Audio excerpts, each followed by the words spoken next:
ശുക്ലാംബരധരം വിഷ്ണും ശശിവർണം ചതുർഭുജം പ്രസന്നവദനം ധ്യായേൽ സർവവിഘ്നോപശാന്തയേ.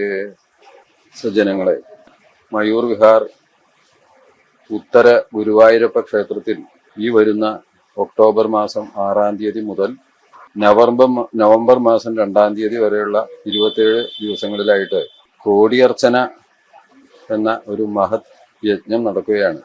സാധാരണയിൽ നിന്നും വ്യത്യസ്തമായിട്ട് ഈ ക്ഷേത്രങ്ങളിലെ വിശേഷങ്ങളായിട്ടുള്ള പല കാര്യങ്ങളും നടക്കാറുണ്ടെങ്കിലും ഈ ഒരു സംരംഭം ഇത് ഒരു ഭഗവത് കടാക്ഷം കൊണ്ട് മാത്രം സാധിക്കുന്നതാണ് എന്നുള്ളത് പ്രത്യേകം സ്മരിക്കാതെ പറ്റില്ല. കാരണം ചൈതന്യവത്തായിട്ടുള്ള ചൈതന്യ പുഷ്ടിക്ക് വേണ്ടിയുള്ള വിവിധ മാർഗങ്ങൾ തന്ത്രശാസ്ത്രം വിധിച്ചിട്ടുണ്ട് എന്നുണ്ടെങ്കിലും ഇതുപോലുള്ളൊരു കർമ്മം, ഒരു യജ്ഞം നടത്തുക എന്നത് മനുഷ്യജന്മത്തിൽ വളരെ അസാധ്യമാണ് എന്ന് തോന്നാറുണ്ട്. കാരണം വിഷ്ണു സഹസ്രനാമത്തിൻ്റെ മഹത്വം, ആ വിഷ്ണു സഹസ്രനാമം കൊണ്ടാണ്, വിഷ്ണുവിൻ്റെ സഹസ്രനാമം കൊണ്ട് 1 കോടി അർച്ചന നടത്തി ആ അർച്ചനാ കലശം, കളഭം ഭഗവത് ബിംബത്തിൽ അഭിഷേകം ചെയ്ത് ചൈതന്യവത്താക്കണം, ആക്കുക എന്നുള്ള ഒരു ക്രിയയാണ് ഇവിടെ നടക്കാൻ ഉദ്ദേശിക്കുന്നത്. ഇവിടെ ഈ വിഷ്ണുവിൻ്റെ സഹസ്രനാമം എന്ന് പ്രത്യേകിച്ച് പറയാൻ കാരണം, സഹസ്രനാമങ്ങൾ പലതും ഉണ്ടെങ്കിലും വിഷ്ണുവിൻ്റെ സഹസ്രനാമത്തിൻ്റെ മഹത്വം വാസ്തവത്തിൽ എത്ര ദിവസം ഇരുന്ന് പറഞ്ഞാലും സ്മരിച്ചാലും അവസാനിക്കുമെന്ന് തോന്നുന്നില്ല. സഹസ്രനാമങ്ങളുണ്ട്, 1000 നാമങ്ങളുണ്ട് എന്ന് പറയുമ്പോൾ 1000 ദിവസങ്ങൾ ഇരുന്ന് പറഞ്ഞാൽ പോലും നമുക്കത് അവസാനിപ്പിക്കാൻ പറ്റില്ല. അത്ര മഹത്വമുള്ളതാണ്. ഇതിൻ്റെ ഒരു ഉൽപ്പത്തി, ഇതിൻ്റെ ആ ഫലസിദ്ധി ഏത് രൂപത്തിലാണ് എന്നുള്ളത് പറഞ്ഞു വച്ചിട്ടുള്ളത് ഇതിഹാസങ്ങളിൽ പ്രസിദ്ധമായ മഹാഭാരതത്തിലെ വനപർവം എന്നുള്ളൊരു ഭാഗത്താണ്. ഭീഷ്മ പിതാമഹൻ ഈ പാണ്ഡവാഗ്രജനായിട്ടുള്ള ധർമ്മപുത്രർക്ക് ഇത് ഉപദേശിച്ചു കൊടുക്കുന്ന രൂപത്തിലാണ് ഇതിൻ്റെ ഫലസിദ്ധി. ആ സമയത്ത് ഈ യുധിഷ്ഠിരൻ്റെ അവസ്ഥ, ധർമ്മപുത്രരുടെ അവസ്ഥ എന്താണെന്ന് വെച്ചാൽ, ഭൗതികമായിട്ടും ആത്മീയമായിട്ടും പലതും നേടി എന്ന് അഭിമാനിച്ചാലും അഹങ്കരിച്ചാലും എന്തോ ഒരു സമാധാനക്കുറവ് സ്വയം ബോധ്യപ്പെടുകയാണ്. അത് ശ്രീകൃഷ്ണനോട് ഇതിനുള്ളൊരു മാർഗം എന്താണെന്ന് ചോദിക്കുമ്പോൾ അതിനൊരു അവസരം ഒരുക്കി കൊടുക്കുന്നത് പോലെയാണ്. ഒരു പ്രത്യേക സന്നിധിയിലേക്ക് കൊണ്ടുപോയി ആ രംഗം എന്താണെന്ന് വെച്ചാൽ, ശരശയ്യയിൽ വസിക്കുന്ന ആ ഭീഷ്മ പിതാമഹന്റെ സമീപത്തേക്ക് കൊണ്ടുചെന്ന് അവിടെ സംശയം ചോദിക്കുന്ന രൂപത്തിലാണ് ഈ അതിൻ്റെ ഫലശ്രുതിയിൽ പറയണു.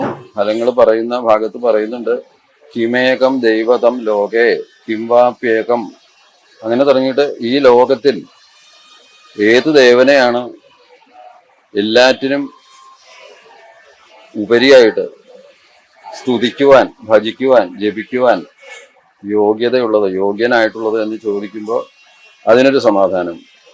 അങ്ങനെ ഈ ധർമ്മപുത്രരുടെ മനസ്സിൽ എന്താണെന്നുള്ളത് മനസ്സിലാക്കിയിട്ട് ഭീഷ്മ പിതാമഹൻ ഉപദേശിക്കുകയാണ്, ഈ വ്യാസവിരചിതമായിട്ടുള്ള ഈ സഹസ്രനാമം അത് ഉപാസിക്കൂ. അതുകൊണ്ട് ഈ ഇഹലോകത്തിൽ എല്ലാ വിധത്തിലുള്ള സൗഖ്യങ്ങളും പരലോകത്തിൽ മോക്ഷത്തിനും ഏറ്റവും മുക്തിപ്രദമായിട്ടുള്ളതാണ് ഈ മാർഗം എന്ന് ഉപദേശിച്ചു. അത് പ്രത്യേകം ഓർമ്മിപ്പിച്ചൊരു സംഗതി എന്താണെന്ന് വെച്ചാൽ, അതിൻ്റെ ഫലം പറയുന്നിടത്ത് രോഗാർത്ഥവും ഉച്യതേ രോഗാൽ എന്നൊരു പ്രത്യേക ഭാഗമുണ്ട്. രോഗാർത്ഥി കൊണ്ട് വിഷമിക്കുന്നവർക്ക് ആ രോഗത്തിൽ നിന്ന് മുക്തി നേടുന്നതിന് അത് പ്രത്യേകം സ്മരിക്കുകയാണ്. അവിടെ രോഗം എന്ന് പറയുന്നത് നമ്മളെപ്പോലുള്ള ആളുകൾക്കൊക്കെ സാധാരണ ഏതെങ്കിലും ഒരു വിധത്തിലുള്ളൊരു രോഗം എന്ന് വെച്ചാൽ ആരോഗ്യമില്ലാത്തൊരവസ്ഥ, ശരീരത്തിനായാലും മനസ്സിനായാലും ഒരു പൂർണ്ണമായിട്ടുള്ളൊരു ആരോഗ്യം ഇല്ലാത്തൊരവസ്ഥയാണ് എന്ന് തോന്നുമ്പോഴൊക്കെ തന്നെ ഈ ഒരു മന്ത്രം, ഈ ഒരു മരുന്ന് ഇത് പ്രയോഗിച്ചോളൂ.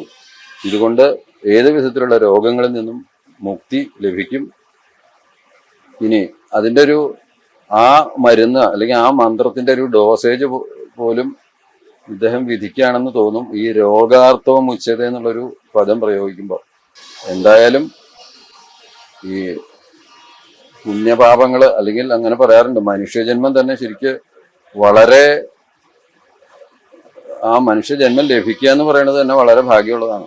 അങ്ങനെയുള്ളൊരു മനുഷ്യജന്മത്തില് ഈ ഈശ്വര സേവ ചെയ്ത് മുക്തി വരുത്തണം എന്ന് തന്നെയാണ് സാധാരണ പറയാറ്, പൂർവ്വസൂരികൾ പറയാറ്, സജ്ജനങ്ങൾ പറയാറ്. അപ്പൊ അതുകൊണ്ട് നമുക്ക് ഈ ഒരു മനുഷ്യായുസ്സിൽ നമുക്ക് ലഭിക്കാവുന്ന ഏറ്റവും വലിയൊരു ഭാഗ്യമാണ് ഇവിടെ സമാഗതമാകുന്നത്. അതുകൊണ്ട് വ്യക്തിപരമായിട്ട് ഓരോരുത്തരും മറ്റുള്ളവരെയും അതിൽ പ്രേരിപ്പിച്ച് ഈ ഒരു വലിയൊരു യജ്ഞത്തിൽ പങ്കാളികളാക്കണം.